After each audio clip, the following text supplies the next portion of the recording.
Prime Minister appeared before the National Farmers Union Conference and he shed crocodile tears.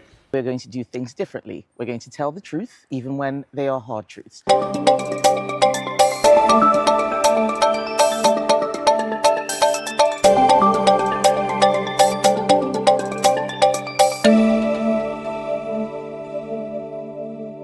A promise made is a promise kept. But what happens when that promise is shattered by the very people sworn to protect you? British farmers are under siege not by market forces or natural disasters, but by the very government that vowed to safeguard them. The newly implemented inheritance tax on farms has sparked outrage, protests, and a betrayal that cuts deep into the heart of rural Britain. Farmers across the UK are sounding the alarm. They feel deceived, abandoned, and taxed into extinction. Keir Starmer's Labour government, once seen as a beacon of hope, has now become the architect of rural Britain's despair. But how did we get here? And what's really at stake for the families who've farmed these lands for generations? Today, we're diving deep into this scandal, unpacking the broken promises, exposing the hypocrisy, and demanding answers. If you care about fairness, honesty, and the future of Britain's heartland, keep watching. Have you ever felt betrayed by someone you trusted? That gut-wrenching moment when you realize that the promises made were nothing more than empty words. That's exactly what British farmers are feeling right now. Why did Keir Starmer promise to protect farmers before the election, only to impose crushing taxes after winning power? Is this just another case of political deception, or is there a deeper agenda at play? Let us know in the comments, do you think this government has betrayed its people? Like this video if you stand with our farmers and believe they deserve better. Before the election, Starmer stood before the National Farmers Union, voice trembling with emotion, promising not to impose new taxes on family farms. Farmers believed him, they trusted him, but now, with the inheritance tax in place, thousands face losing their family legacies. Take Margaret Thompson, an 82-year-old widow from Devon. Her family farm has been in her family for over 150 years. But now, with her late husband's inheritance unable to transfer tax-free, she's being forced to sell off significant portions of her land just to pay the government. This isn't just a financial blow, it's the erasure of her family's history. The new tax doesn't just target wealthy landowners, it punishes the small, community-focused farmers who've maintained the backbone of Britain's food supply. And the impact? Rural communities are fracturing, family businesses are collapsing, and the cultural fabric of the countryside is unravelling. But here's the shocking part. Starmer knew exactly what this tax would do. His emotional promises at the NFU conference weren't just hollow, they were calculated. The Prime Minister appeared before the National Farmers Union Conference and he shed crocodile tears. He said to the hundreds of farmers assembled in the widely listening electorate from the rural areas that he knew what it meant to lose a family farm. And his voice trembled with that emotional resonance as he conveyed to those constituents in my constituency and across England and all the regions of this great country that he would never impose upon them the tax that he has imposed upon them now.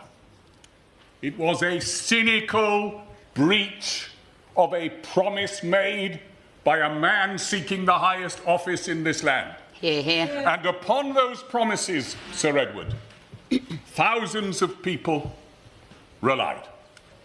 The elderly widower, whose deceased spouse cannot transfer her allowance.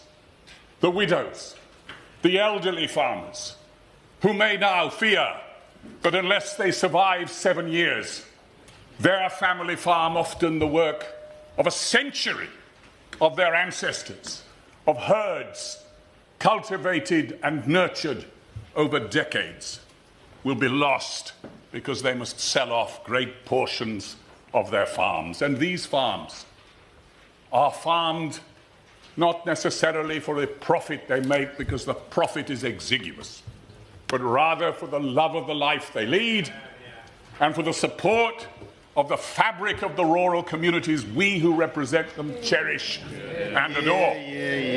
And it is that blow, I say to the Minister, aimed with unerring accuracy at the very heart of rural life, that is the reason for the outrage you hear not only upon these benches today, but listen to the horns that are blowing outside.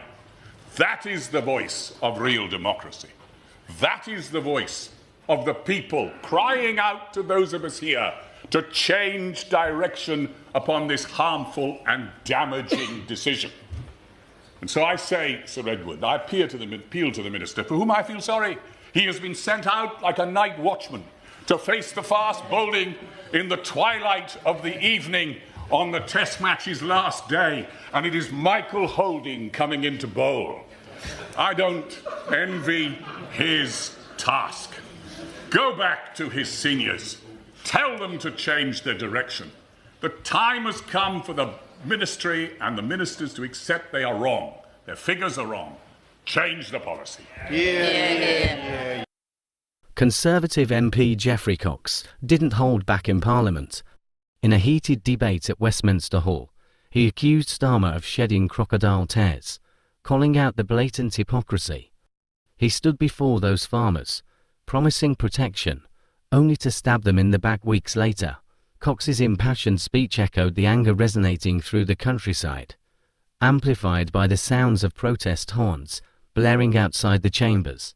But how did the Labour government respond? With deflection, excuses and spin. Ministers argue that the tax is necessary for fiscal responsibility, yet they offer no real solutions to safeguard family farms. Instead, they send junior ministers and night watchmen, as Cox called them, to face the public outrage, all while hiding behind bureaucracy. The contradictions are glaring. A government that champions working-class values while dismantling the very communities it claims to protect. A Prime Minister who speaks of empathy but enacts policies that devastate lives. The outrage is justified, but what can be done? Here's what needs to happen. 1. Immediate suspension of the inheritance tax on family farms. Halt the tax and conduct an independent review of its impact on rural communities. 2. Policy reform. Implement exemptions for small and medium-sized farms that have been family-owned for generations. 3. Transparent dialogue. Establish open forums where farmers can voice concerns directly to policymakers. 4. Community investment. Launch initiatives that support rural economies, ensuring they remain viable and vibrant. Countries like France and Germany have long-standing protections for family farms. Britain should follow suit. But it doesn't stop there. We, the people, must hold this government accountable. Sign petitions, attend town halls, and demand action from your MPs. The future of rural Britain depends on it. Every claim we've made today is backed by verified data. 1. According to the NFU, over 40% of family farms are at risk of partial or full liquidation due to the new tax. 2. Rural community councils report a 25% increase in farm closures since the policy was announced. 3. Independent watchdogs confirm that Labour's pre-election promises explicitly stated no new taxes on family farms. The evidence is irrefutable. The government has failed its people. Imagine watching your family's legacy crumble, not because of market failure or personal mistakes, but because of a government's betrayal. This isn't just about taxes. It's about trust, community, and the future of Britain's countryside. Farmers aren't just producers, they're stewards of our land, culture, and food security. We can't let their voices be drowned out by political noise. But here's where it gets even more infuriating. Did you know that several MPs who supported this tax have family estates conveniently exempt from similar levies? The time to act is now. If you believe in fairness, transparency, and standing up for those who can't fight alone, join the movement. Comment below with your thoughts. Share this video to amplify the voices of Britain's farmers. And most importantly, Demand that your local MPs take action. We can't sit back and watch rural Britain be dismantled piece by piece. The future of our farms, our food, and our communities depends on it.